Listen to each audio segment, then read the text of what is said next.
하나님께서는 왕이 나라를 잘 다스리지 못할 때 그 아들이 아버지의 길로 또 악을 행하게 될 때 가만히 팔짱 끼고 계시지는 않으셨습니다. 그때마다 선지자를 보내어서 하나님의 뜻을 잘 드러내도록 하셨습니다. 르호보암이 아버지 솔로몬의 뒤를 따라서 백성의 이 고혈을 짜내게 될 때 하나님은 실로 사람 아이야 선지자를 여로보암 앞으로 보내셨습니다. 여로보암은 이스라엘의 10지파의 후원을 등에 입고 왕이 된 사람이었습니다. 하나님의 부르심을 받은 개혁자였습니다. 하지만 그도 역시 왕이 되자 백성들이 좋아하는 인기 있는 왕이 될지언정 하나님의 뜻대로 살아가는 개혁자는 되지 못했습니다. 여로보암은 왕이 되자 사실 누구보다도 불안했습니다. 그는 자기 스스로 생각하기를 북이스라엘의 백성들이 언제든지 자신을 버릴 수 있다라고 생각했습니다. 그래서 자신의 권력을 강화시키고자 절대로 해서는 안 되는 일을 그는 벌이게 됩니다.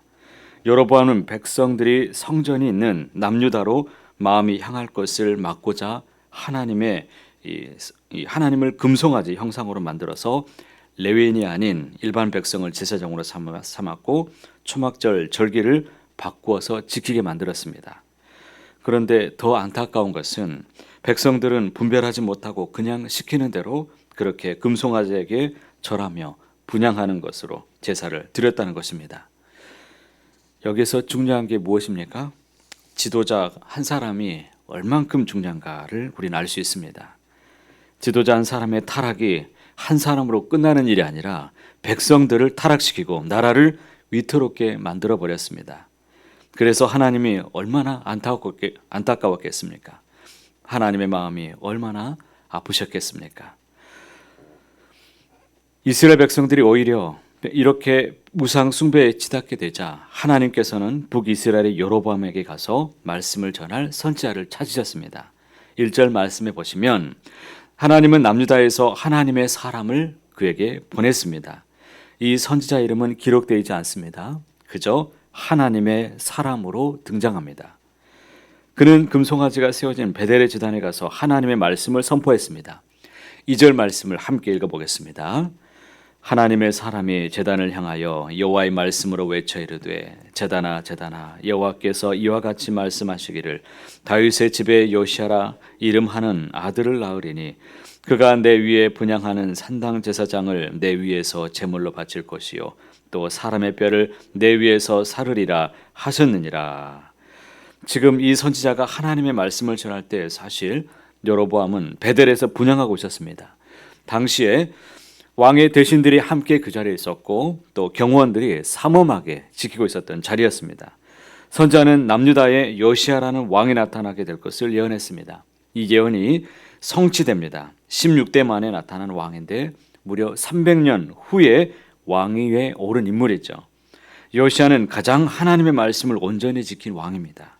실제로 그는 베델의 단에 해골을 불살라서 그 우상의 제단에 단을 모독시켰던 사람이었습니다.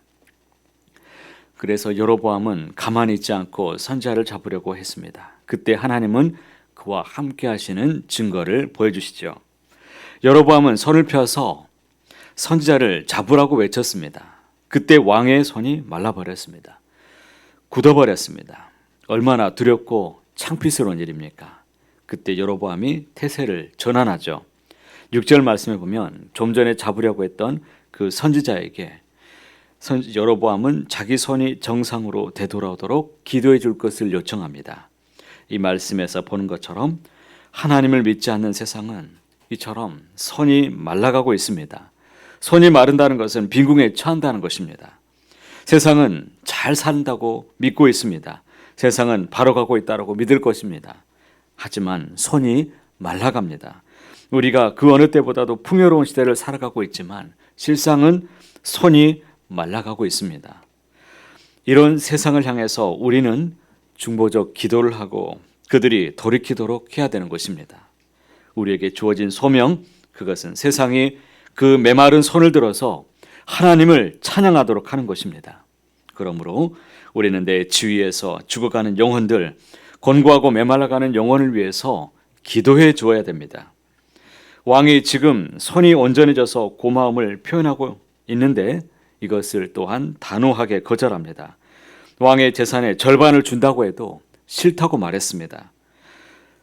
여러분 생각해 보십시오. 이렇게 거절하기가 쉽지는 않습니다. 왕의 제안을 거절한 것도 어렵지만 재물을 거절하는 것이 참 어렵지요. 그런데 어떻게 선지자는 이렇게 단호하게 거절할 수 있었습니까? 9절 말씀 함께 읽어보겠습니다. 이는 곧 여호와의 말씀이 내게 명령하여 이르시기를 떡도 먹지 말며 물도 마시지 말고 왔던 길로 되돌아가지 말라 하셨음이니라. 그는 하나님의 말씀을 들었기 때문에 아주 단호하고 분명한 태도를 보였습니다. 누가 감히 왕의 초청과 선물을 거절할 수 있겠습니까? 그러나 왕보다 더 높으신 하나님의 말씀이 있으셨기 때문에 선지자는 그 말씀에 순종했습니다. 10절에 보면 그가 왔던 길로 되돌아가지 않고 다른 길을 통해서 남유다로 되돌아갑니다. 오늘 말씀을 통해서 우리는 왕도 두려워하지 않은 담대한 믿음을 소유한 선지자 이야기를 보았습니다. 오늘 우리도 이런 담대한 믿음이 있기를 바랍니다. 그러기 위해서는 날마다 하나님의 말씀에 우리는 귀를 기울여야 됩니다. 그러면 어느새 우리 또한 담대한 믿음으로 순종해내게 될 줄로 믿습니다. 그래서 누구일지라도 왕이 아니고 대통령이라고 해도 우리는 그 앞에서 결코 주눅들지 말고 비굴하지 않고 당당하게 하나님의 자녀로 살게 될 것입니다. 물론 그렇다고 해서 상대방을 무시하라는 말이 절대 아닙니다. 우리는 겸손하되 당당해져야 됩니다. 그리고 사람을 위해서 기도해 줘야 됩니다. 이것이 오늘 우리가 하나님의 사람으로 이 땅에 살아가는 모습인 줄로 믿습니다. 그렇게 해서 이 메말라가는 세상을 살리고 축복하는 삶을 살아가게 되시기를 바랍니다. 자, 궁금한 점이 있죠. 하나님의 사람 등장했는데 그가 갑자기 죽어버렸습니다. 이 말씀까지 전하려면 원래 30분이 걸리는데 이것을 압축하고 해서 지금 5장짜리를 만들었는데 3장으로 한번 압축하려고 하는데 제가 한 1분으로 한번 압축해 보겠습니다. 왜 죽었냐 이거예요. 안타깝게 하나님은 여로보암을 깨우치고자 무명의 선지자를 보냈는데 그 무명의 하나님의 사람이 말씀을 용감하게 전했습니다. 자기 스스로 하나님과의 약속의 말씀을 지키지 못하는 아이러니한 모습을 본문에서 발견하게 되었습니다. 32절의 결론의 말씀인데요. 같이 읽어보겠습니다.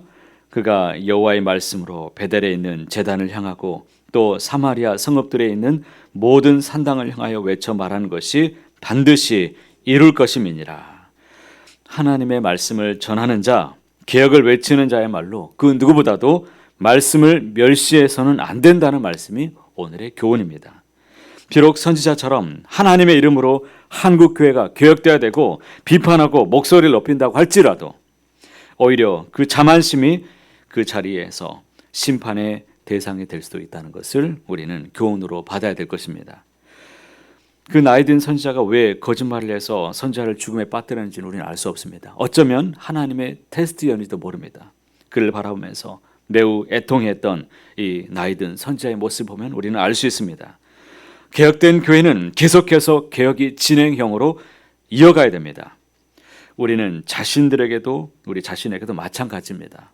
당시처럼 선지자의 직접적인 기적과 심판이 오늘 우리의 삶에 나타나지 않는다고 해도 오히려 우리 속에 하나님의 인격적이신 양심의 소리가 들리지 않습니까? 사랑하는 성도 여러분, 하나님의 자녀로 권세와 사명을 가지고 당당한 믿음으로 살아내시길 바랍니다. 오늘 하루도 하나님의 말씀을 붙들고 하나님을 또 하루도 만나는 사람들을 위해서 기도해주는 진정 복된 하루가 되시기를 바랍니다. 믿음으로 살아내는 저와 여러분 모두의 삶이 되시기를 주님의 이름으로 간절히 소원합니다.